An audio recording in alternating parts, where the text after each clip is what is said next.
everybody. How are you? Good to see you all. What we have seen transpire in Los Angeles, California in recent days is shameful. Left-wing radicals waving foreign flags viciously attacked ICE and Border Patrol agents as well as Los Angeles police officers. These criminals injured police, threw rocks at police cars and officers, burned vehicles, shut down freeways, and lobbed Molotov cocktails, all because the Trump administration was removing violent criminal illegal aliens from the city. These attacks were aimed not just at law enforcement, but at American culture and society itself. Rioters burned American flags, chanted "Death to ICE," and spray-painted anti-American slogans on buildings. But President Trump will never allow mob rule to prevail in America. The most basic duty of government is to preserve law and order, and this administration embraces that sacred responsibility. Democrats like Governor Gavin Newsom and Mayor Karen Bass shamefully failed to meet their sworn obligations to their citizens. They didn't have the courage to do the right thing and protect law-abiding Californians from rioters. That's why President Trump deployed the National Guard and mobilized Marines to end the chaos and restore law and order. The mob violence is being stomped out. The criminals responsible will be swiftly brought to justice, and the Trump administration's operations to arrest illegal aliens are continuing unabated. When the initial immigration enforcement actions took place on June 6th, Mayor Bass took to social media to say she was deeply angered by what has taken place. Mayor Bass then embarked on one of the most outrageous campaign of lies this country has ever seen from an elected official, blaming President Trump and brave law enforcement officers for the violence.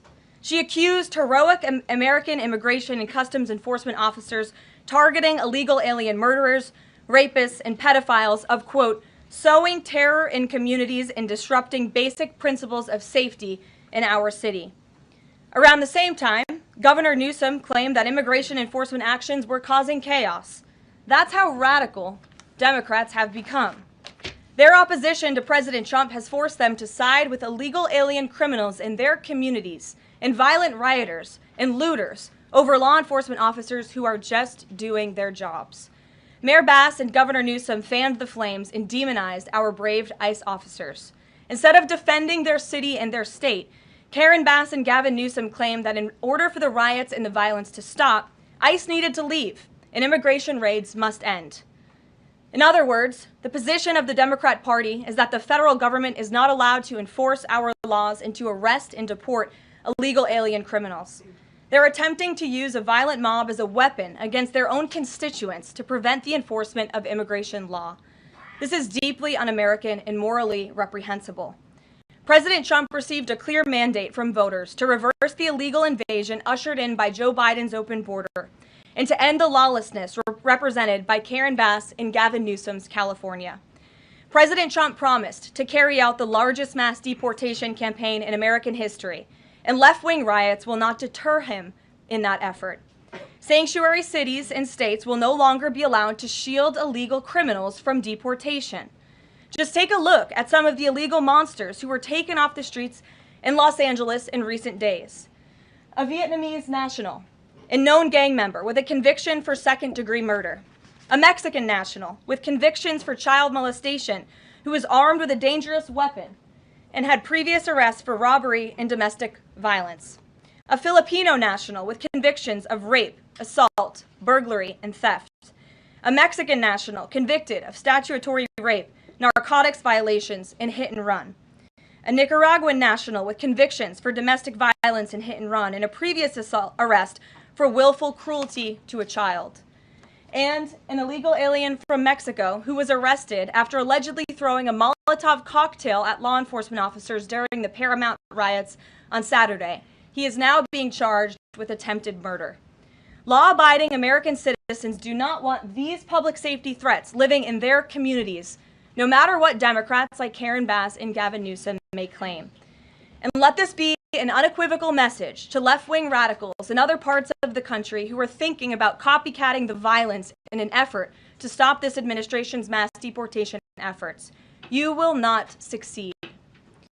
Any lawlessness will only strengthen this president's resolve to defend the majority of Americans who want to live their lives peacefully, free from the fear of violent, criminal, illegal aliens. As President Trump said, order will be maintained and illegal aliens will be expelled from our country. In economic news, the latest Consumer Price Index inflation report came in today below expectations again. Since President Trump took office, inflation has come in below economics expectations every single month. Core inflation held steady and remains at the lowest level since March of 2021. Wage growth remains strong. The average private sector worker is on track to see their real earnings increase by around $1,200 adjusted for inflation. And prices continue to fall for everyday Americans. Energy prices fell from April to May. Gasoline has fallen each month since President Trump took office, down 12% over the past year. And prices for meat, poultry, eggs, and fish are all down from April to May as well. Under President Trump's strong leadership, America is beating Joe Biden's record-high inflation crisis. And once the One Big Beautiful Bill passes, our economy will boom like never before. This bill is the largest tax cut for middle-class Americans in history. The One Big Beautiful Bill gives a 15% tax cut to working Americans and families will see increased take-home pay of $10,000 per year. The One Big Beautiful Bill expands the child tax credit to $2,500 for more than 40 million American families with children. And the One Big Beautiful Bill cuts taxes for overtime workers, saving them nearly $2,000 per year, and ends taxes on tips, saving tipped workers nearly $2,000 per year as well. All of these provisions are broadly popular with an overwhelming support from the American people. We need Republicans in Congress to finish the job and send the One Big Beautiful Bill back to President Trump's desk for his signature as soon as possible. With that, we'll get to questions. I'm sure you have many of them today. Here in our new media seat is Elizabeth Mitchell, the White House correspondent for the Daily Signal, who's not afforded a seat in this room, but today she is. Thank you, Elizabeth. Thank you so much, Caroline. I have two questions, if that's okay. First, a few Republicans on Capitol Hill are suggesting that President Trump scale back deportations, even as ICE is reportedly gearing up for raids in 5 more Democrat-led areas. Would anything dissuade President Trump? And would he consider sending in Marines if anti-ICE violence occurs in these cities? Well, I think I may have just answered both of your questions with my opening monologue. The Trump administration is going to continue the mass deportation effort that the president promised the American public. Many of you were at those rallies in cities and communities across the country when the president spoke about his commitment to removing violent illegal criminals and anyone who has broken our nation's immigration laws from American communities.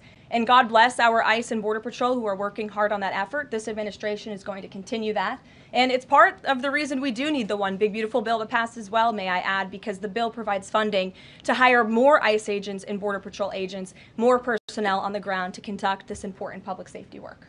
Thank you. And on another topic, President Trump has indicated that aides to former President Biden who used the auto pen to sign major orders and pardons should be investigated for potential crimes. Does he think that Biden allowing or at least being negligently unaware of this activity was an impeachable offense? I haven't heard the president address whether it's an impeachable offense, but it could perhaps be a criminal offense, especially on behalf of staffers who may have been utilizing the president's signature without his authority or consent. I understand that Republicans on the Hill are moving in the right direction to call attention to this and to bring in some former White House staffers who clearly knew more than they ever shared and never addressed with the American public. And so we look forward to seeing where this investigation continues, and I know the Department of Justice is also looking into the matter as well. Alex, good to see you today. Good to see you, Caroline. Thank you. You mentioned foreign flags being blown during these protests. There are protest activities being organized for this weekend. Part of it are Democrats saying they want to reclaim the American flag. It's also being titled No King's Day. Does the president see himself as a king, and does the White House expect to see American flags being flown during these protests this weekend? The president views himself as the president of the United States of America. This is a constitutional republic, and we want to see all of our citizens be proud of the country in which they are given the privilege and the blessing to live. And I think that those images of foreign flags being waved with, by illegal criminals and by violent rioters in the face of cars blowing up and of flames in the city. I have photos of that here to show you. With this violence and destruction that occurred is an image that Governor Gavin Newsom owns. This is his city, and President Trump saw these images, and he said that is not going to be accepted or tolerated, and hence why he deployed the National Guard and United States Marines who have helped to quell that violence. If I can ask another. Sure. If the president does end up deploying any National Guard members, perhaps Marines, to blue states, would he be in contact with the governors prior to this? Would it be necessary? Well, President Trump was in contact with Governor Gavin Newsom despite some of the claims he's made in the last couple of days. The president called the governor on Friday evening and told him to let law enforcement in California do their jobs. And the Los Angeles Police Department, by the way, are fantastic people. They are trying to do the work that they've so bravely signed up to do, to enforce the law. But they have been kneecapped by incompetent Democrat policies and Democrat politicians who do not allow their local law enforcement to correspond and coordinate with federal immigration authorities. And so the president gave Gavin Newsom a warning and said, get it together. 24 hours later, we saw more images like this. We heard about Border Patrol agents who were being the target of rocks. These illegal criminals were throwing rocks at our Border Patrol and ICE agents, and so the president made the decision to federalize California's National Guard. Stephanie. Thank you. Two questions on the China trade deal, if I may. Sure. First, will the president formally sign the trade deal, and if so, when? Secretary Lutnick sort of alluded to the fact that it might be in a couple of days, but I'm curious if there's anything more specific to read out. Sure. Well, I do have more specifics for you. I spoke to the president about this. He spoke to his trade team, who did a fantastic job negotiating this on behalf of the United States and meeting with their Chinese counterparts. The president is talking to them about the details of it now. But what the president heard, he liked. China has agreed to open their markets to the United States separately of this deal. And when it comes to this deal, we're going back to the terms that were agreed upon in Geneva for the release of some of those critical minerals and the magnets from China to the United States. And we have agreed to fully comply with the Geneva Agreement as well. So the president is reviewing the details of that with his trade team now, and you'll hear more from him, I'm sure. And then the second question, on tariffs, Secretary Lutnick suggested that the tariffs would remain unchanged with China. I'm wondering if there's any room for them to negotiate even lower, or if this is the floor. I won't get ahead of any further negotiations. We're in a great place right now, and I would add that this is the result of a lot of hard work from the president and his team, and the president has a good and respectful relationship with President Xi, and as you know, they had a direct conversation which led to this success that the president announced on Truth Social this morning. JJ. On North Korea, has the president tried to resume dialogue with Kim Jong-un? There's some reporting that the president sent a letter and tried to give it to Kim Jong-un through some North Korean diplomats through the UN, and they declined to take it and send it to Kim Jong-un? The president remains receptive to correspondence with Kim Jong-un, and he'd like to see the progress that was made at that summit in Singapore, which I know you covered in 2018 during his first term. As for specific correspondence, I'll leave that to the president to answer. Sure. Good afternoon. Yeah, thanks. Back to the trade deal negotiations with China. Jimmy Lai, as you know, is a pro-democracy advocate, Catholic, sitting in solitary confinement in Hong Kong as we speak. His family believes he may be close to death. Did his name come up, Jimmy Lai's name come up in these negotiations with China? Not to my knowledge. I understand the negotiations were very much focused on our trade and economic relationship with China. Does the president believe he can free Jimmy Lai from prison? I'll check with the president. It's certainly an important issue, and I'll get back to you. Thanks, Karoline. The president said yesterday that paid insurrectionists were behind or involved in the protests in Los Angeles.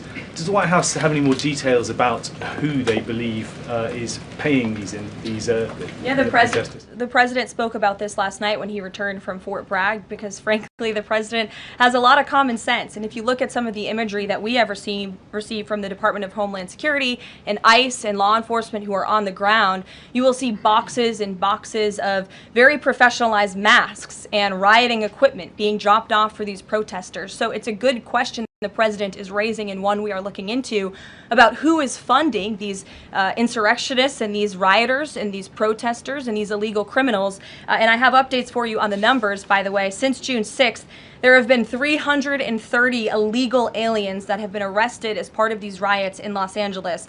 113 of those illegal aliens had prior criminal convictions. And overall, and this includes arrests of American citizens, there's been 157 people arrested for assault and obstruction-related charges, including the attempted murder of a police officer with a Molotov cocktail. So who is funding these illegal aliens who are coming in with this very professional riot gear? It's a question everyone in this room who cares about truth should be asking. And we encourage your help in trying to get to the bottom of that question. Indira. Thank you, Caroline. About Elon Musk, he issued an apology this morning. Has the president accepted the apology, or does he think it's too little too late? The president acknowledged the statement that Elon put out this morning, and he is appreciative of it, and we are continuing to focus on the business of the American people. And has the administration started a review of Musk's government contracts, something that the president said he's considering? What do you mean by that? Has the administration started a review of the contracts that Musk and his companies currently have? No efforts have been made on that front as far as I'm aware. And just one more, if I may, on just everything sort of we've seen so far with the president's response to the LA protests. There is criticism that seems to suggest that the president responded the way he did because it was a deliberate, calculated attempt to sort of shift focus away from his feud with Musk. How would you respond to that? The president responded to the LA riots, condemning the violence from Musk. Incredibly disingenuous attack. The president saw images of Border Patrol and ICE agents being hailed with rocks and Molotov cocktails. He saw vehicles being burned to the ground with illegal aliens flying foreign flags, and that's what prompted the president to have this response that has clearly worked, because last night in Los Angeles you didn't see many of those images. And I would add the governor and the mayor need to actually do more. I know Gavin Newsom had a big address to the nation last night. I guess he thought that's what it was for maybe his future political ambitions, but he spoke a lot of words. We haven't seen action. California has been a mess for years because of the incompetence of Gavin Newsom, so the president was responding to that only. Caitlin. Caroline, 2 questions for you. Sure. Over the weekend, Secretary Noem sent a memo to the Pentagon asking Secretary Hegseth to have and direct the military that's on the ground in LA to arrest and detain what she said were lawbreakers. Is the president okay with that? And under what authority would the members of the military be able to arrest people inside the United States? I can't speak for a letter that came from the Department of Homeland Security. I can't speak for the president and what's currently happening on the ground now. And as you know, the president federalized the National Guard under U.S. Code 10, which he has the authority to do.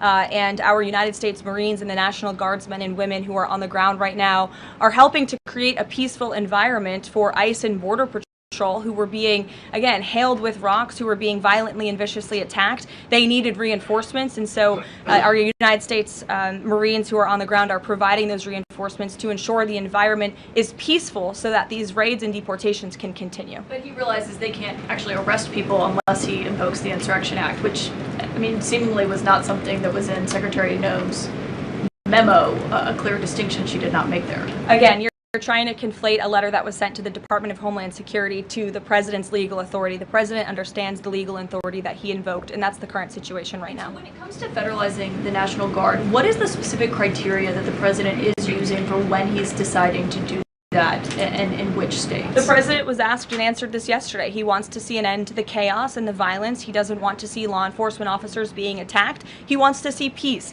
He wants law-abiding Californians to be able to bring their kids to school, to be able to go to work without seeing this violence in the streets. That's what the president's hoping for, and that's why he's taken this action. John. Thanks a lot, Caroline. 2 questions on 2 separate topics. One has to do with the military parade taking place here in Washington this weekend. There's a lot of security around the White House complex, around the Capitol complex, even along the tidal basin. Is that just proactive? Are you expecting anything in particular in terms of unrest like we've seen in Los Angeles? These are proactive security measures to protect those marching in the parade, many of whom will be veterans and our brave men and women in uniform and Gold Star families. There's going to be military families from around the country who are flying into this parade. And of course, it's to protect the spectators who will be enjoying this incredibly patriotic show on Saturday, and I hope you all join us there. And then secondly, Secretary Pete Hegseth testified on the Senate side of the Capitol today, Yes. And he was asked about America's the administration's view of Vladimir Putin's intentions, and specifically it was asked whether or not his intentions go beyond, his territorial ambitions go beyond Ukraine. When that question was posed to the chairman of the Joint Chiefs of Staff, General Kane replied that he does believe that his territorial ambitions go beyond Ukraine, but Secretary Hegseth says it's not clear at this point. How does the president view this issue? The president has spoken on this. He said, as he calls it, he believes Ukraine was always the apple of Putin's eye, and he made it very clear to Putin in his first term not to invade Ukraine. Putin didn't invade Ukraine because of President Trump's peace through strength foreign policy agenda and the effective deterrence policies that he implemented in the first term. Unfortunately, because of the weakness and incompetence of the previous administration, Vladimir Putin made the decision to invade Ukraine, and now we have this brutal war which the president is working very hard to end. Jasmine. Thanks so much, Caroline. The president warned that any protests on Saturday would be met with force. Can you clarify what kind of protest President Trump does support or find acceptable? The president absolutely supports peaceful protests. He supports the First Amendment. He supports the right of Americans to make their voices heard. He does not support violence of any kind. He does not support assaulting law enforcement officers who are simply trying to do their job. It's very clear for the president what he supports and what he does not. Unfortunately for Democrats, that line has not been made clear, and they've allowed this unrest and this violence to continue, and the president has had to step in. One question. So if there were peaceful protests on Saturday for the military parade, President Trump would allow that? Of course the president supports peaceful protests. What a stupid question. Raquel. Thank you so much, Caroline. Raquel, and then I can go to you, Francis. Go. Thank you so much, Caroline. I have two questions. One about Israel. Yesterday, the U.S. ambassador to Israel said the U.S. no longer is pursuing the goal of an independent Palestinian state. Can you confirm that the president is no longer supporting a two-state solution? And is President Trump considering diplomatic action against countries who takes action against Israel during next week UN conference? Right now, the president views the situation in Israel and Gaza as deeply unfortunate and needing to end. And the president is realistic about the current state of affairs in this region of the world. And that's why the president has said the number one focus and priority of the administration is to release all of the hostages from Gaza and to end this conflict as soon as possible. The administration is still pushing very hard for the release of all the hostages. And as for what happens next, clearly Gaza is an uninhabitable place. It needs to be rebuilt with the help of our Arab partners, and the president wants to see that happen as well. Take a couple Just more. one on the G7 engagement. President Trump is traveling there on Sunday. Other presidents beyond the G7 leaders are also going. President Lula from Brazil, President Sheinbaum from Mexico, and President Zelensky from Ukraine are also going. Do you have confirmation if President Trump is meeting any other leaders on the sideline of the G7? Yes. To know about the Lula engagement. I can confirm there will be quite a few bilateral meetings between the president and other foreign leaders. The White House is still working very hard to finalize that schedule, and we will provide that for you as soon as we have it. Great. Thanks, Karoline. Just back to the China trade deal, can you talk about the status of the export controls that the U.S. imposed? Are those no longer being imposed? We are fully complying with the Geneva Agreement. Go ahead. Sure. Thanks, Caroline. One foreign question for you and one domestic. The foreign, the president, of course, has said he would lift sanctions on Syria. Is there an executive order coming along soon to go do that? And is the president planning to try to get involved in any kind of a peace agreement between Israel and Syria that would disengage those two? To the best of my knowledge, the Treasury Department took action after the president made that announcement in Saudi Arabia. Okay. And then on the domestic side, you were just asked about the First Amendment rights issues. In the president's comments yesterday, though, he just said protesters would be strongly dealt with. In your list before, you referred to insurrectionists, rioters, and protesters together. Obviously, they're quite different from your earlier answer. I'm struck by the fact that the president has not at any point said the most important thing here is to protect the First Amendment rights of peaceful protesters. So I'm wondering, where in his hierarchy of interests does he place that? Is the First Amendment protection the most important? Is stopping violence most important? Why is he not out saying all peaceful protesters will be protected? I think two things can be important at the same time. And the president, as I just answered, supports the right of Americans to peacefully protest. He supports the First Amendment. But that is not the majority of the behavior that we have seen taking place in Los Angeles. We have seen mobs of violent rioters and agitators assaulting law enforcement officers, assaulting our federal immigration authorities. And we have seen, as I said, this goes back to what this administration is trying to do and accomplish, and that's enforcing law and order in our nation's communities. And it's removing public safety threats from communities in Los Angeles. You're saying the majority have not been peaceful, the majority have been violent. I just read for you the arrest numbers. We've arrested nearly 400 illegal aliens alone, just illegal aliens who have been arrested in these riots since June 6th, since they began. Thousands of people on the streets. Yeah, and we've had hundreds of people who have assaulted law enforcement officers. Are you saying that that's that's appropriate behavior? No, Are you no, saying I'm not that saying the that at all. president I'm shouldn't just take trying action? to figure out. The Democrat governor and the Democrat mayor of Los Angeles have failed their citizens. And the majority of Americans, the majority of Californians do not want to see law enforcement officers being assaulted in the streets. And thankfully, the president took action and stepped in to protect our federal law enforcement agents, to protect federal buildings, to protect the federal mission of deporting illegal criminals off of our streets. And that mission will continue every day as far as we're concerned. Thank you, guys.